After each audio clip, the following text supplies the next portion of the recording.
하나님의 말씀은 열왕기하 19장 1절에서 7절까지의 말씀입니다. 열왕기하 19장 1절에서 7절입니다.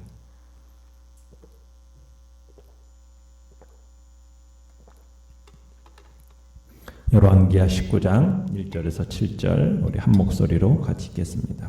시작.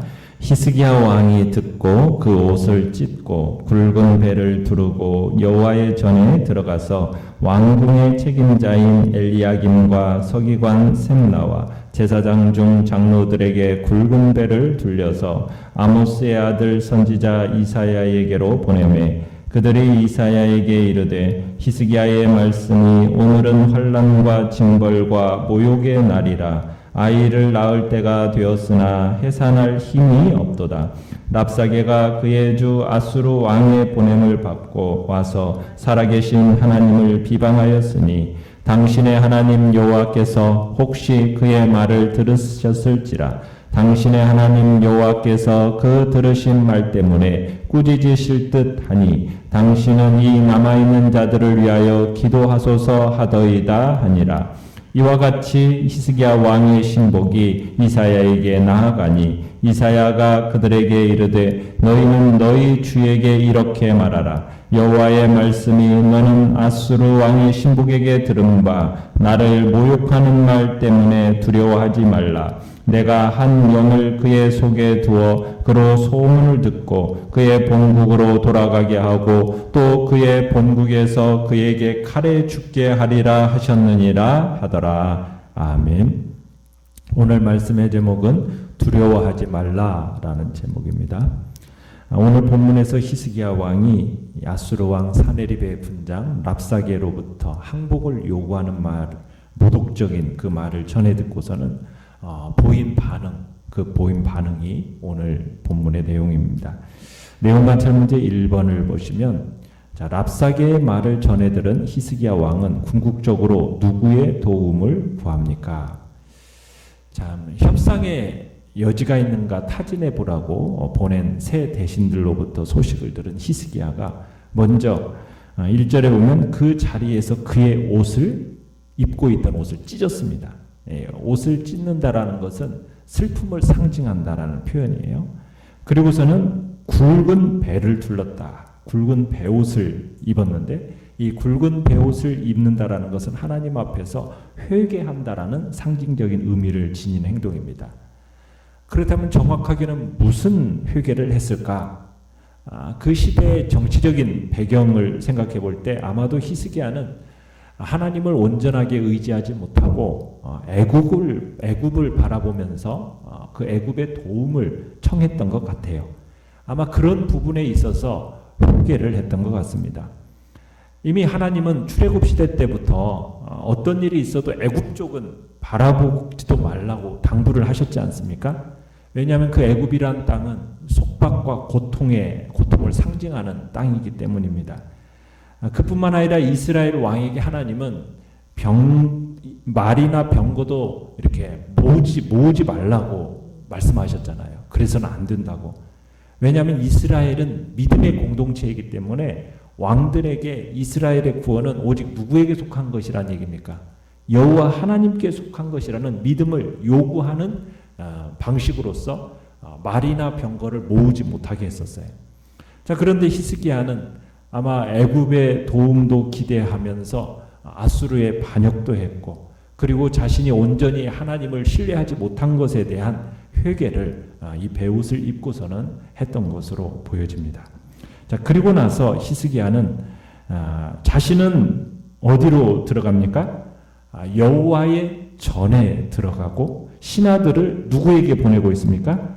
선지자 이사야에게로 보내면서 하나님의 도움을 청하도록 부탁을 합니다. 드디어 히스기야가 어떤 정치적인 방법, 외교적인 방법으로는 자신을 구원할 힘이 없다라는 것, 오직 하나님께 자비를 구하는 것만이 유일한 살 길이라는 것, 이것을 깨닫게 된 거죠. 그래서 히스기야는 자신과 이스라엘의 형편이 얼마나 어렵고 처절한가를 솔직하게 고백을 하고 있습니다. 3절에 보면 이렇게 얘기하는데 그 고백에는 전혀 과정이 없어요. 히스기야의 말씀이 오늘은 환난과 징벌과 모욕의 날이라. 아이를 낳을 때가 되었으나 해산할 힘이 없도다. 이렇게 이제 이야기를 해요. 그러니까 하나님 앞에서 철저하게 깨어진 히스기야의 모습이 보여지는 거죠. 철저하게 깨어진 이 모습이야말로 하나님 앞에서 아름다운 모습이었습니다. 참으로 왕이 이렇게 겸손하게 하나님의 도움을 요청하는데 하나님이 어찌 침묵하시겠습니까? 하나님의 도움의 손길이 기대되는 순간이 바로 이 순간이라고 할 수가 있겠죠. 그러니까 하나님이 우리 인간에게 뭘 요구하시겠어요? 우리 믿음의 공동체 지도자들 또 믿음의 사람들에게 요구하시는 바가 어떤 것이겠습니까? 백성들이 그분의 기적을 바라며 할 수 있는 거 어떤 것이겠어요? 그러니까 열왕기 기자가 명백한 답을 제시하고 있는 거예요. 하나님은 오직 그분을 신뢰하는 믿음, 그것을 요구하신다는 거예요. 하나님 그분만을 신뢰하는 믿음을 요구하시는 겁니다. 히스기야는 지금 하나님 앞에 겸손하게 도움을 청하면서 지금 풍전등화와 같은 상황 속에서 정말 자신과 이스라엘의 운명을 구하고 있는 겁니다. 자, 내용 같이 문제 2번을 보시면 히스기야가 이사야로부터 들은 하나님의 말씀은 무엇입니까? 자, 대신들로부터 왕의 메시지를 전해들은 이사야가 하나님의 말씀을 지금 6절, 7절에 주고 있죠. 먼저는 어떤 말씀을 주고 있습니까? 곧바로 두려워하지 말라. 두려워하지 말라. 이 구원의 메시지입니다. 하나님이 아수르 왕이 교만하게 떠들던 이 말을 모두 들으셨다라는 거예요. 그러면서 결코 걱정하지 말라는 거예요. 이 아수르의 망언, 이 망언은 히스기야를 모욕한 게 아니라는 거예요. 바로 하나님의 자존심을 건드린 발언이었다는 얘기입니다. 뭐라고 떠들어댔습니까? 그들이 여호와가 다른 열방의 신들과 다를 게 뭐냐는 거예요. 그 여호와가 너희들을 구원하지 못할 거다. 어디 이방 신들 중에 우리에게로부터 구원받은 신이 있느냐? 그러면서 여호와 하나님도 동일하게 다른 이방 신과 취급을 해버렸거든요. 이게 하나님이 가장 싫어하시는 말씀이에요. 왜? 성경에서 하나님은 거룩하셔서 세상의 그 어떤 신들과는 구별되는 존재라는 것을 항상 분명하게 말씀하고 계시거든요. 만약 하나님이 이 순간에 침묵하신다면 하나님의 명예가 어떻게 되겠습니까? 크게 손상되는 일이에요. 그러니까 지금 이 싸움은, 이 문제는 이제 히스기야의 손에서 이제 떠난 겁니다. 이건 히스기야와 사네립의 문제가 아니라 누구와의 싸움이 되어버리는 거예요. 사네립과 하나님과의 싸움이 된 거예요. 이제 하나님의 문제로, 사네립과 하나님의 문제로 변해버린 겁니다. 그러면서 이사야 선지자가 전혀 걱정할 것이 없다. 그러면서 사네립의 비참한 종말을 7절에 예언하고 있죠. 뭐라고 예언을 했습니까? 내가 한 영을 그의 속에 두어 그로 소문을 듣고 그의 본국으로 돌아가게 하고 또 그의 본국에서 그에게 칼에 죽게 하리라. 참 이 말은 참 믿기 어려운 말입니다. 왜요? 당시 지금 이 예고를 들었을 때 지금 상황이 전혀 이해할 수 없는 말로서 들려질 수 있는 거예요. 참 히스기야나 유다 사람들에게는 참으로 믿기 어려운 말이란 얘기입니다. 이런 일이 일어난다라는 것은 하늘이 뒤집히거나 뒤집히는 것만큼이나 실현되기 어려운 말이란 얘기예요. 그런데 이 말씀대로 우리가 이제 본장 말미를 보면은 그대로 이루어진다라는 것을 우리가 확인할 수 있습니다. 어떻게 되어집니까? 결국에는 예루살렘을 포위하고 있던 아수르 군대가 하나님이 보내신 사자에 의해서 18만 5천 명이 하룻밤 사이에 다 죽어버립니다. 그죠? 포위하고 있던 18만 5천 명이 하룻밤 사이에 다 죽어버리니까, 그러니까 사네립이 도망치듯이 철군해가지고 니느웨 자기 성으로 갔다가 자기 신에게 절하는 그 순간 자기 아들들에 의해서 살해를 당하게 되거든요. 참 이스라엘의 그 어두운 역사가 펼쳐지는 이 순간에도 여호와 하나님께서 인류와 역사의 모든 것을 지휘하고 계신다라는 것을 드러내는 장면입니다. 그러니까 하나님은 이 세상의 창조주시여 만물과 역사의 주권자, 전능자이십니다. 그 하나님께서는 당신의 뜻대로 모든 것을 이루어 가시죠. 그리고 그분은 신실하십니다.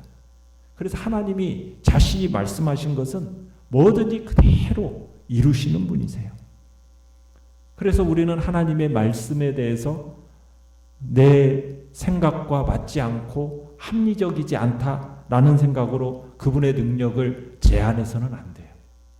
우리는 인간이 할 수 없는 일이라 해서 하나님이 하실 수 없는 것처럼 그렇게 하나님을 여겨서는 안 된다는 거예요. 그건 하나님을 모독하는 거죠. 그죠? 하나님이 만약 우리가 인정할 수 있는 일만 하신다고 한다면 그분은 더 이상 하나님이실 수가 없잖아요. 그러니까 하나님의 능력이나 일하심의 방법에 있어서 합리적인 사고를 초월하시는 분이 바로 하나님이시다. 그분이 말씀하셨다면 그렇게 되는 거예요. 그래서 우리는 어떠한 문제가 오더라도 하나님 그분에게 도움을 청하는 것, 그것이 얼마나 참으로 당연한 일이고 그분으로 말미암아 이루어질 일들이 어떻게 이루어질지 우리는 항상 기대가 되는 겁니다. 연구와 묵상 문제 3번을 보시면 위기를 맞이한 유다 왕 히스기야의 기도에 하나님이 두려워하지 말라고 하신 것은 무엇을 암시합니까? 이 이사야 선지자를 통해 하나님이 두려워하지 말라 하신 것은 하나님이 지켜주시겠다라는 약속의 말씀입니다. 어떻게 보면 히스기야를 향한 하나님의 완전한 보호의 약속인 거죠. 사람들도 공경에 처한 사람들에게 그런 얘기 하잖아요. 아유, 너무 두려워하지 마. 그런데 공경에 처한 사람의 마음을 달래기 위해서 그런 말을 할 수 있어요. 그냥 형식적인 말이죠. 그런데 사람들이 두려워하지 말라고 하는 그 말은 크게 우리의 마음속에 도움이 못 돼요. 위로가 되지 못해요. 아무리 두려워하지 말라고 말은 해줘도 두려워할 수밖에 없잖아요. 왜? 그 사람으로부터는 어떤 도움도 기대할 수 없기 때문이에요. 그러나 하나님이 두려워하지 말라 이렇게 말씀하신 것은 상황이 달라요. 하나님이 두려워하지 말라고 하시는 그 말씀에는 우리가 위로를 얻을 수 있어요. 왜요? 그분은 우리의 두려움을 능히 제거하실 수 있는 분이기 때문에. 그 제거하실 수 있는 능력의 하나님이 우리에게 두려워하지 말라 하셨을 때는 그 두려워하지 말라는 말과 함께 뭐가 있습니까?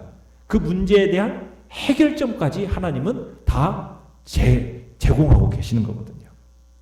그러니까 하나님은 위기나 큰일을 앞두고 두려워하면서 당신께 기도하는 사람들에게 언제나 뭐라고 먼저 말씀하십니까? 두려워하지 말라. 하나님께서 가나안 정복이라는 대과업을 앞두고 있는 그 여호수아, 이 여호수아가 모세가 떠난 뒤에 자기 홀로 그 많은 백성들을 데리고서는 가나안을 정복함에 있어서 정말로 자기가 이 일을 감당할 수 있을까라는 두려움이 있었어요. 그때 하나님이 여호수아 1장에 보면은 반복해서 하시는 말씀이 뭡니까? 두려워하지 말라는 거예요. 두려워하지 말라. 그 두려워하지 말라는 그 말씀 속에서 내가 다 책임을 지겠다. 어떻게 책임질지를 하나님이 잘 아시니까 두려워하지 말라는 거예요. 그 결과 하나님이 주시는 두려워하지 말라는 그 말씀을 붙들고 여호수아가 나아갔을 때 어떻게 됐습니까? 수많은 기적들을 경험하면서 가나안 땅을 정복했고 이스라엘 각 지파에게 기업을 나누어 줄 수 있게 되었던 거 아닙니까? 하나님은 지금도 악한 자들의 대적을 받고 있는 우리들을 향하여서 말씀하세요. 뭐라고? 두려워하지 말라. 이 말은 실속 없는 빈말이 아닙니다. 확실한 도움의 약속의 말입니다.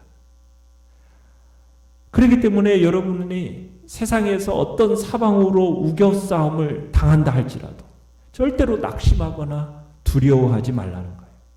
우리의 인생에 거센 광풍이 몰아닥친다 할지라도 잠잠히 하나님을 바라보면서 요동하지 말라는 거예요. 그 하나님이 우리를 그 위기에서 구해 주시고 당신을 의뢰하는 자의 진정한 위로자가 되신다라는 것을 나타내 보이실 것이기 때문이에요. 그래서 우리의 마음에 우리 주님은 항상 걱정하고 두려워할 때 찾아오셔서 두려워하지 말라 말씀하시는 거죠. 느낀 점 4번을 보시면 히스기야 왕의 간구를 들으시고 구원을 약속하시는 하나님을 보며 무엇을 느낍니까? 참 두려워하지 말라 말씀하시면서 내가 너를 반드시 지켜줄 것이다. 내가 너를 반드시 도와줄 것이다. 여러분, 그렇게 약속하시는 전능하신 하나님 아버지의 음성을 들을 때마다 우리의 마음은 어떻습니까? 위로가 되고 힘이 생기지 않습니까? 성경을 보면 모든 위대한 신앙의 사람들에게서 발견되는 한 가지 공통점이 있어요. 그것은 무엇이에요? 대적들의 위협에 직면할 때마다 히스기야처럼 하나님 앞에 나아가 엎드렸다라는 거예요. 기도의 골방으로 들어가서 틀림없이 하나님의 응답을 받아냈어요. 하나님은 시편 50편 15절에 환난 날에 나를 부르라.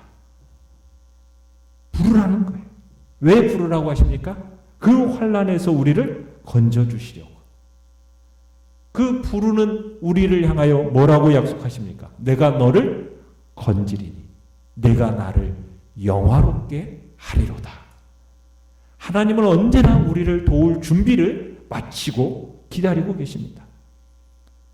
그러니까 우리는 아무리 어렵고 크고 힘든 문제를 만나더라도 낙심해서는 안 됩니다. 든든한 도움이 기다리고 있는데 뭐가 낙심이 되고 절망이 되냐는 거예요. 만약 우리가 낙심하고 절망한다면 문제는 누구에게 있는 겁니까? 우리 자신에게 있는 거죠. 여러분, 자꾸 가까운 친지나 친구나 어떤 사람에게 도움을 청하면은 자꾸 도움 청하면은 그 사람과 관계가 가까워집니까? 멀어집니까? 멀어질 수밖에 없어요. 그러나 하나님은 그렇지 않아요. 하나님은 우리가 도움을 청하면 청할수록, 은혜를 구하면 구할수록 우리는 하나님과 어떻게 돼요? 더 가까워져요. 그러니까 오늘도 하나님을 신뢰하시고 때마다 도움을 청하는 이들을 향한 하나님의 위대한 역사를 보게 하실 그 하나님을 바라보면서 그분 앞에 더 나아가 여러분의 마음과 사정과 걱정과 근심과 두려움을 다 내어놓고 다 아뢰십시오. 그러면 그것은 하나님에게 커다란 기쁨이 되시고, 그리고 주님께서 우리의 삶에 참으로 풍성함으로 덧입혀 주실 것입니다. 결단과 적용 5번을 읽어보겠습니다. 주를 찾는 자를 하나님이 버리지 않으시고 돌아보심을 믿으며 하나님의 도우심을 구합니까? 여러 가지 문제로 불안해하고 두려워하는 이웃에게 어떤 말씀과 간증으로 위로와 소망을 줄 수 있습니까? 자, 오늘의 기도 같이 읽겠습니다. 시작. 겁이 나고 불안할 때 두려워하지 말라 하신 주님의 말씀을 기억하게 하소서. 아멘. 말씀을 생각하면서 기도하시고요. 연약한 우리의 지체들을 위해서 기도해 주시기 바랍니다. 코로나19 바이러스가 잠잠해져서 속히 우리가 대면해서 예배드릴 수 있는 복된 날이 올 수 있도록 위해서 기도해 주십시오.